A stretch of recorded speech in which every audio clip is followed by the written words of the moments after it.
Hello, everyone. Welcome back to my YouTube channel. I'll tell you what, the moment I finished reading these latest General Hospital spoilers, I just sat back in my chair and smiled. Not because the stories are happy, far from it, but because this is the kind of drama that reminds me why I've stayed loyal to this show for so many years. Port Charles has always had its share of love stories, family feuds, shocking betrayals, and impossible choices, but there's one thing that never changes. The moment revenge enters the picture, somebody always ends up paying a much higher price than they ever expected. I've seen this pattern so many times over the years that I almost want to warn these characters before they make their next move. You can chase revenge all day long, but revenge has a funny way of turning around and chasing you back. That's exactly what I see happening with several people right now. Every one of them believes they're taking control of the situation, but from where I'm sitting, they're actually walking straight toward trouble.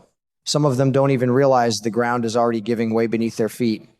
The first person that really has me shaking my head is Brooklyn. Now, don't get me wrong, I understand why she's upset with Willow. Nobody likes feeling threatened, and nobody wants to watch someone they don't trust get closer to the people they love. Those feelings are real, they're human. But somewhere along the line, Brooklyn stopped thinking with her heart and started thinking with her anger, and that's where everything began to fall apart. Trying to destroy Willow's reputation and push her completely out of Chase's life may have looked like a clever strategy in the beginning, but I've lived long enough to know that lies have a habit of piling on top of each other. One lie demands another lie, and before you know it, the whole thing becomes too heavy to carry. That's exactly where Brooklyn seems to be heading. What makes this situation even more dangerous is that she's not protecting just one secret anymore. She's carrying two enormous burdens at the same time. First, there's the truth about being the driver who fled after Jordan Ashford's accident. Then there's the decision to frame Willow for something she didn't do. Lord have mercy, that's enough guilt to crush almost anybody. As I think about Chase, I honestly feel sorry for him. He's always struck me as someone who values honesty more than almost anything else. That's why I believe Brooklyn's eventual confession won't simply be another difficult conversation between husband and wife. No, I think it'll shake the very foundation of their marriage. Trust is a fragile thing. Once it's broken, putting the pieces back together is never easy. Love may still be there, but trust, that's another story entirely. And here's something else that keeps running through my mind. Brooklyn probably convinced herself that she was protecting her future with Chase by getting Willow out of the picture. Isn't it ironic? The very plan she believed would save her marriage may become the reason she loses the man she's trying so desperately to hold on to. That's the kind of poetic justice General Hospital has always done so well. Sometimes people create the disaster they're trying hardest to avoid. Then my attention turns to Jen Sidwell, and honestly, I can't help but chuckle a little. Every time somebody decides they're finally going to bring Sonny Corinthos down, I think to myself, haven't we seen this movie before? Sonny has survived enemies from every direction. He's faced betrayal, violence, organized crime, family heartbreak, you name it. Yet somehow, he always finds a way to stay standing. That's why Sidwell's obsession doesn't impress me nearly as much as it worries me. When a man becomes consumed by revenge, he starts believing he's smarter than everyone else. He begins overlooking the little details that eventually destroy him.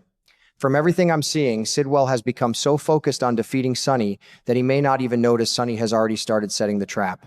And that's what makes Sonny such a dangerous opponent. He doesn't always rush into battle swinging. Sometimes he waits. Sometimes he lets his enemies believe they're winning. He studies them. He watches them grow more confident. Then, when they least expect it, everything changes in an instant. I've got a strong feeling that's exactly where this story is headed. Sidwell may believe he's forcing Sonny into a corner, but I suspect the opposite is true. The hunter may soon discover he's become the prey. Whether this all ends with handcuffs, prison bars, or something much darker, I simply don't see Sidwell walking away as the victor. Around Port Charles, revenge rarely rewards the person who starts the fight. Then we come to Carly Spencer, and if there's one thing I've learned after watching Carly all these years, it's this: you never underestimate a mother who's protecting her family. Brennan made a decision that changed everything the moment he pulled Jocelyn into the WSB. From Carly's point of view, that wasn't simply a career opportunity. It was an invitation into a dangerous world filled with secrets, lies, and life-threatening missions. Can you really blame her for holding on to that anger? I know I can't. Sure, Brennan already experienced some consequences after discovering Carly had secretly protected Valentine and developed feelings for him. That certainly complicated his life, but somehow I don't think Carly considers the score settled. Not even close. I've watched Carly long enough to recognize the difference between a temporary emotional reaction and a carefully planned response. When she's truly determined, she doesn't always explode immediately. Sometimes she waits, she watches, she lets the right opportunity come to her instead of forcing it. That's what has me paying close attention to these summer spoilers. Something tells me Carly isn't simply reacting anymore. She's thinking ahead. She's looking several moves down the road. If Brennan suddenly finds himself surrounded by unexpected problems, if his position begins falling apart piece by piece, I honestly wouldn't be surprised if Carly had quietly helped put those dominoes in place. She doesn't have to throw the first punch to win the fight. Sometimes all she has to do is let the truth and Brennan's own decisions do the work for her. The more I think about these three revenge stories, the more they seem connected by the same lesson. Every one of these characters believes revenge will give them peace. Every one of them believes they'll finally feel satisfied once the other person suffers. But life almost never works that way, and General Hospital has reminded us of that lesson time after time. The moment revenge becomes more important than honesty, love, or family, the consequences usually spread far beyond the original target. And if my instincts are right, we're only seeing the beginning of that storm. Another revenge story that really grabbed my attention involves Danny Morgan and Rocco Falconeri. Now, this one feels different from the others because it isn't driven by greed or power, it's driven by hurt. That's what makes it so heartbreaking to watch. These are two young men who once shared a friendship, but sometimes friendships don't survive when secrets become too heavy. One thing does seem clear, though. Ethan isn't acting like a man who believes everything will be fine. If he's preparing to run instead of standing his ground, then whatever is coming must be serious enough to shake even his confidence. That tells me the danger isn't just another temporary problem. It could become something that changes his life all over again. I've always believed that fear says a lot about a person. Ethan isn't fearless. He's experienced enough to recognize genuine danger when he sees it. Sometimes running isn't cowardice. Sometimes it's survival. But no matter how fast someone runs, the past has a remarkable way of staying close behind. When I step back and look at all 5 of these revenge stories together, one theme keeps jumping out at me. Every single person believes they're chasing justice in their own way. Brooke Lynn thinks she's protecting her marriage. Sidwell wants to defeat Sonny. Carly refuses to let Brennan escape responsibility. Danny wants accountability for Jason's suffering. Somewhere out there, an old enemy believes Ethan deserves to pay for whatever happened years ago. But revenge has never been clean in Port Charles.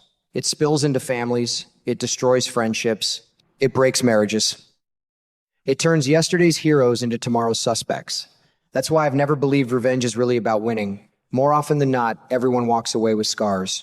Something tells me this summer is going to test almost every family on General Hospital.